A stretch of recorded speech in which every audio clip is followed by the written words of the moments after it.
And with all of those money moves made, it still feels like the price of a brick is going up. So, Perk, what was your reaction when Minnesota made these moves? Oh, I love it. And I know it's a lot of people out there that got a lot of negative things to say about LaMelo Ball, but let me start off by saying this. When he's healthy and he's available, this young man is box office. He plays at an all-NBA level. Inside the Timberwolves facility, the morning the LaMelo Ball trade became official, the mood reportedly shifted fast. People in the building weren't just happy, they were fired up. One source kept it simple. LaMelo is going to make everybody better, and he was the missing piece. That's not the kind of thing you say unless a team has spent a long time staring at the exact weakness he fixes, and Minnesota clearly had. John Krawczynski reported that the Wolves had been chasing LaMelo for 2 full years. 2 years of trying, waiting, and circling back, and then in late June, they finally got the deal done. 33 to the Timberwolves. Isaiah Evans has left the green room and has now joined his new team, the Minnesota Timberwolves. And that's only part of why this stretch felt so big, because LaMelo wasn't the only move they pulled off. During the same draft week, Minnesota also landed Isaiah Evans, a Duke shooter many evaluators believed had first-round talent. He didn't hear his name called in the first round, though. He kept sliding until pick no. 33 deep into the second round. That's where the Wolves stepped in and grabbed him. A 6'6" movement shooter with a quick trigger and real scoring juice, Evans is the kind of player who can flip momentum in a hurry. The NBA's own draft profile compared parts of his game to a young Brandon Ingram. His coach at Duke said once Evans sees one shot fall, the whole building can feel what's coming next. Minnesota got that kind of upside for the price of a second-round pick. So when you put this week together, it wasn't just one headline move. It was a playmaker they believe can unlock the offense, plus a first-round level shooter falling straight into their hands. That's the kind of week that can change how people talk about a franchise. And sure, every summer comes with one team that wins the offseason and still flames out when the games start counting. Last year, there were 5 teams getting this same kind of offseason hype. So if I'm telling you this Timberwolves team actually feels different, I'm not jumping on the bandwagon or calling them future champs. If anything, I've been one of the people most doubtful about this core from the start. I've questioned whether just running it back around Anthony Edwards was ever going to be enough. I've said before that Minnesota looked like a really good team with a pretty clear ceiling and no obvious path to break through it. So when I say this version isn't the same, that's not me buying into summer noise. Edwards drives in on Wiggins. Oh, my. Anthony Edwards! A serious... That's me looking at what actually changed.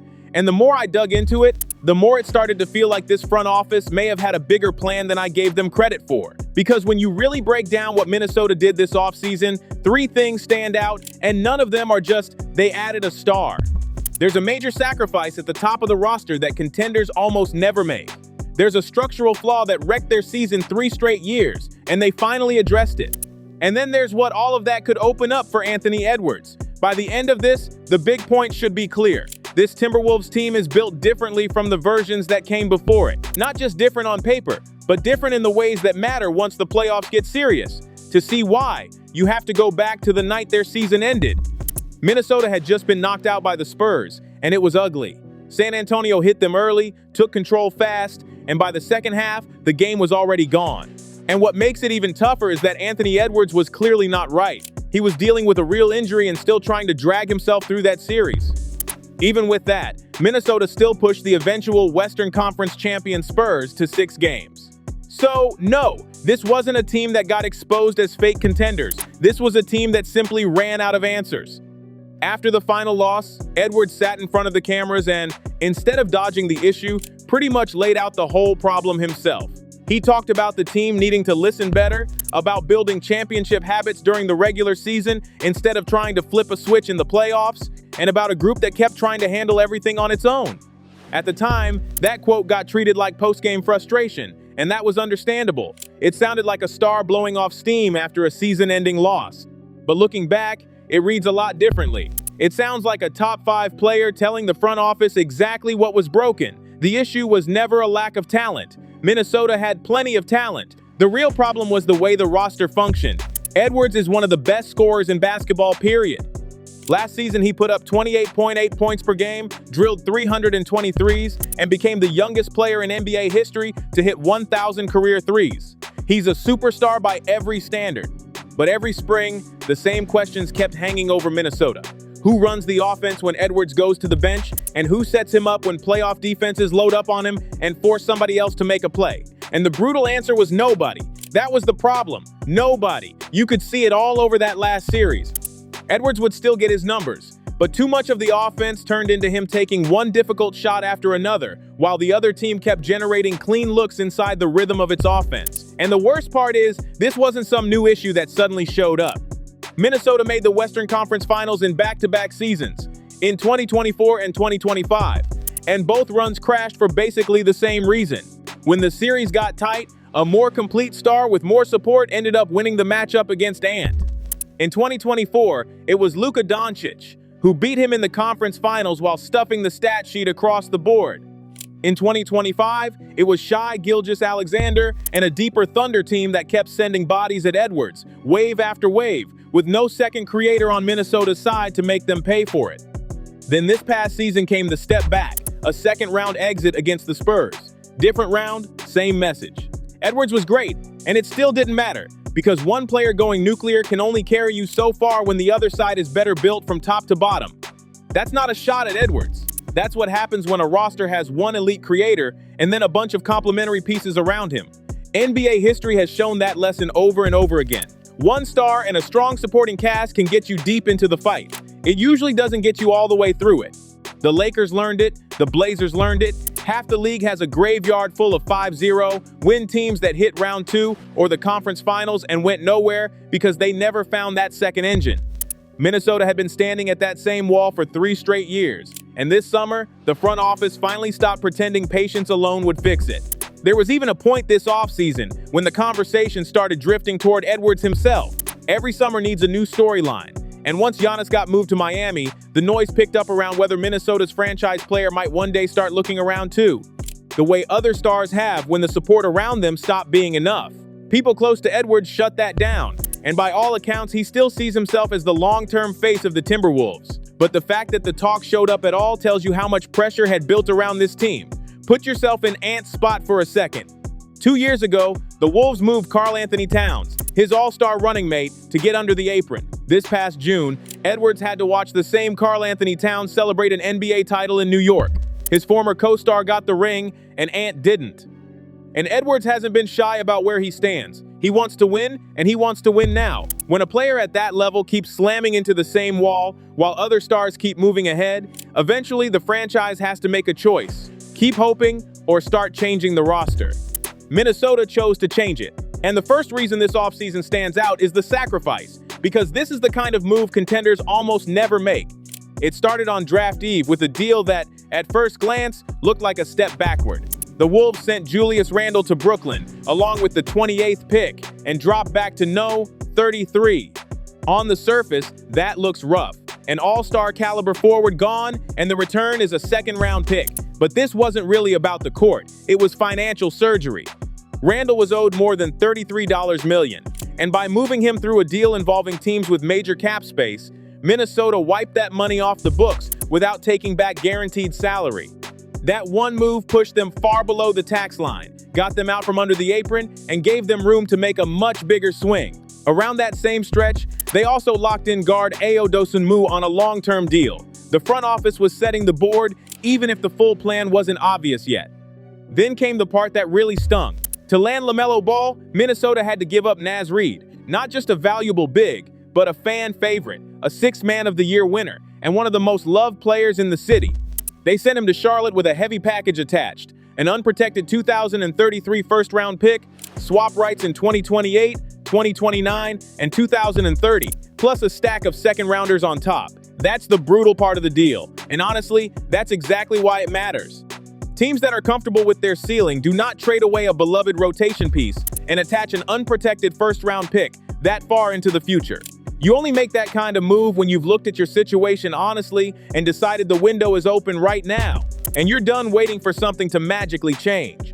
Sacrifice is one of those words every contender loves to throw around. Very few actually follow through on it. Minnesota did, and that's the first big reason this doesn't feel like the same Timberwolves team. Now, that doesn't mean this front office has been perfect, because it hasn't. A year ago, they let Nickeil Alexander-Walker walk for next to nothing, gave up a steady two-way guard on a team-friendly deal, and then had to watch him head to Atlanta and break out winning Most Improved Player while putting up nearly 21 a game.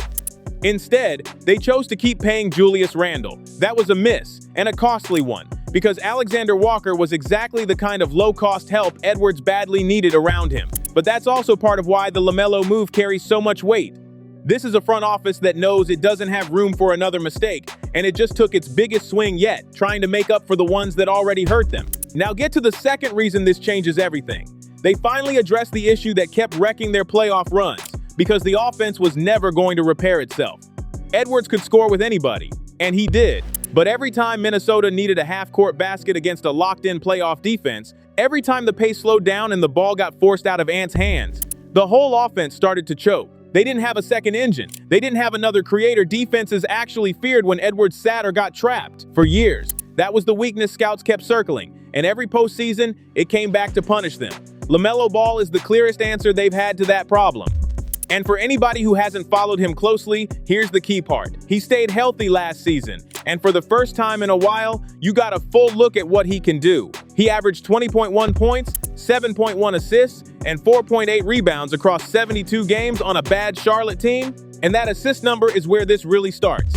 He's a true primary creator, someone who can run an offense, warp a defense, and create easy, clean looks for everyone else on the floor.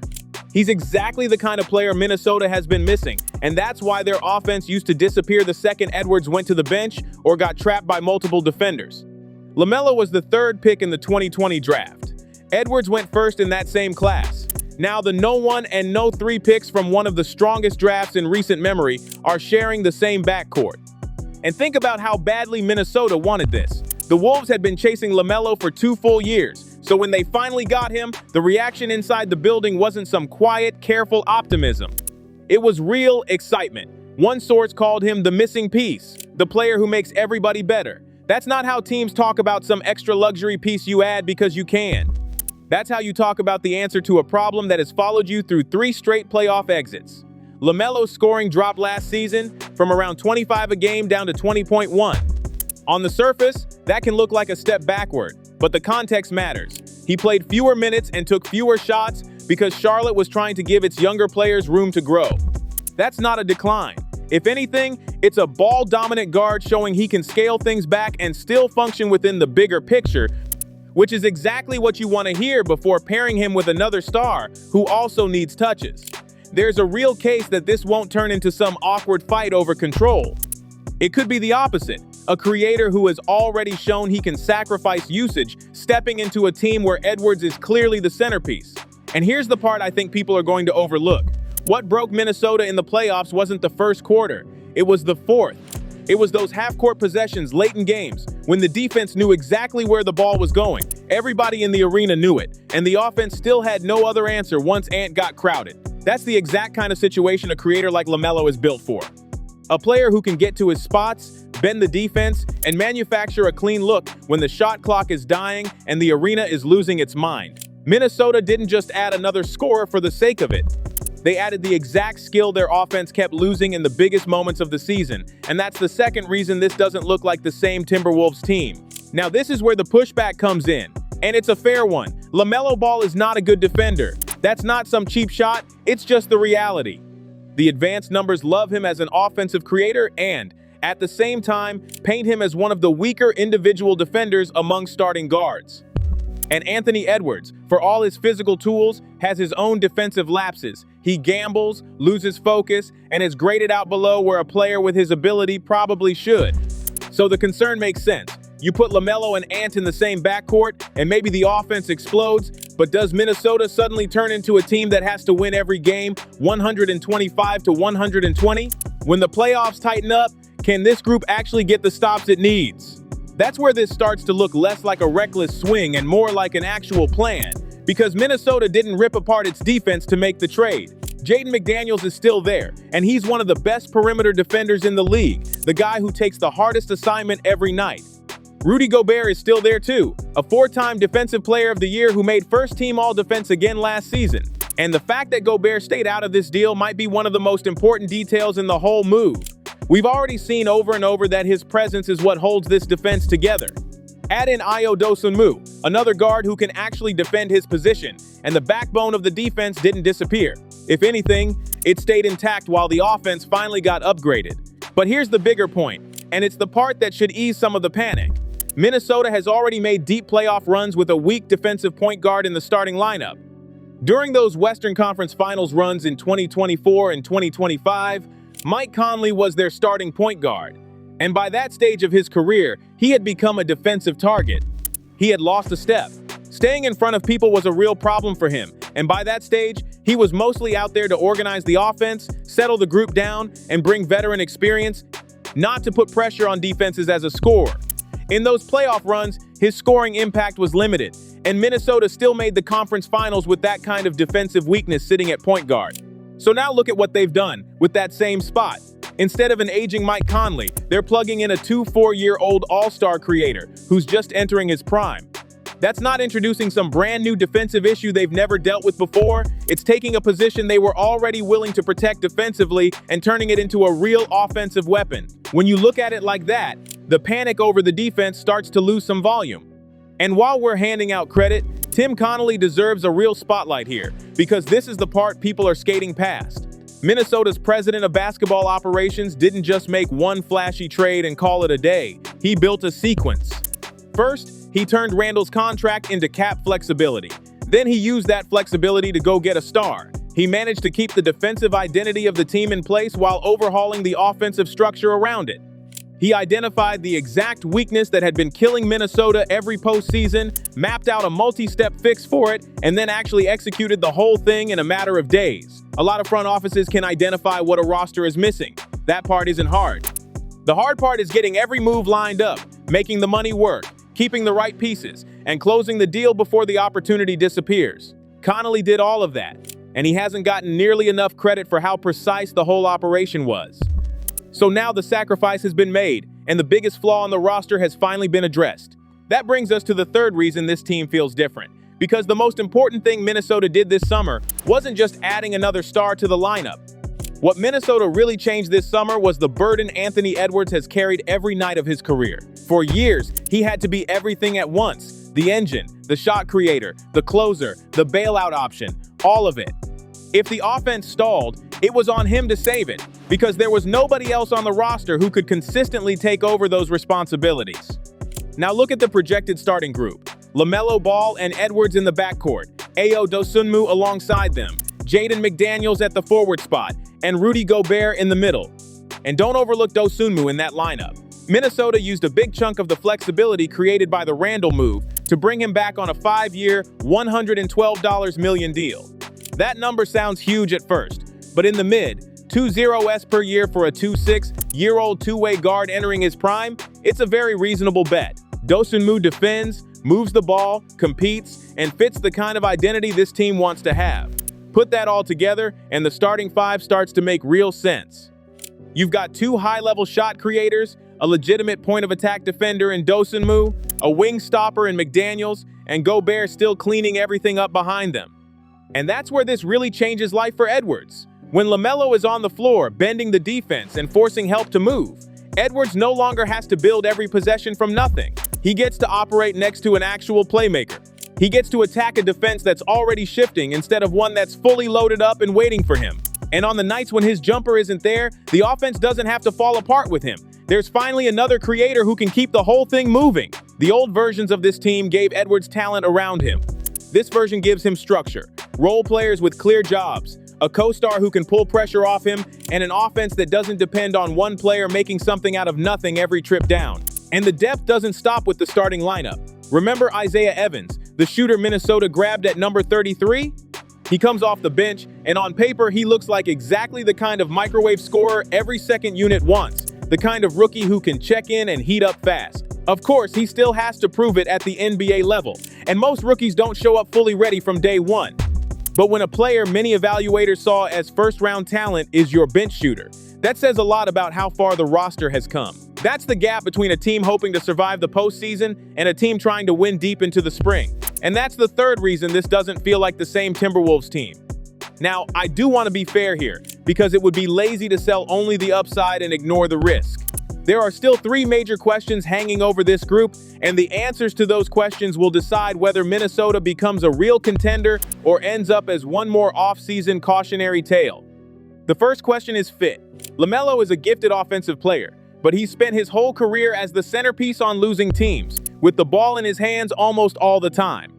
Edwards also needs touches, so putting both of them in the same backcourt is a serious bet that they'll elevate each other instead of stepping on each other's game. There are people around the league who see this as boom or bust.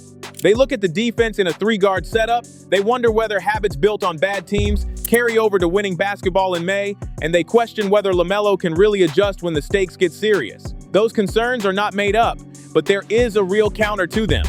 The hopeful view is that playing next to a top-tier star in Edwards, inside a defense still anchored by Gobert, could be exactly the environment that sharpens LaMelo's game. He's already shown signs that he can scale back his usage when the situation calls for it, and the truth is we've never seen him in a setup this strong before. Still, that's a theory until it shows up on the floor. It's a possibility, not a promise. The second question is health. LaMelo stayed healthy last season, but the 3 years before that were packed with injuries. Minnesota is betting that the durable version is the real one, and there's another issue attached to that. Dante DiVincenzo, the floor spacer Edwards openly said the team missed in the playoffs, is recovering from an Achilles injury and is expected to miss most of next season. That's a big reason why landing a shooter like Evans mattered so much.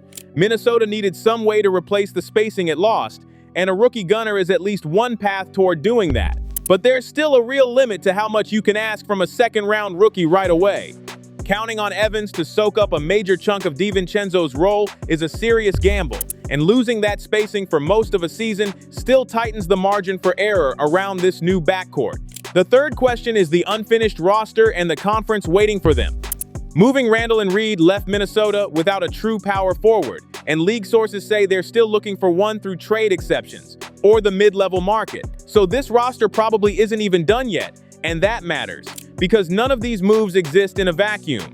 Just look at the top of the West. Oklahoma City, with Shai Gilgeous-Alexander coming off back-to-back MVP seasons, won 64 games last year. San Antonio just rode Victor Wembanyama all the way to the finals at 22 years old, and the scary part is the roster around him is still getting better. These aren't old contenders. You can wait out until they fade.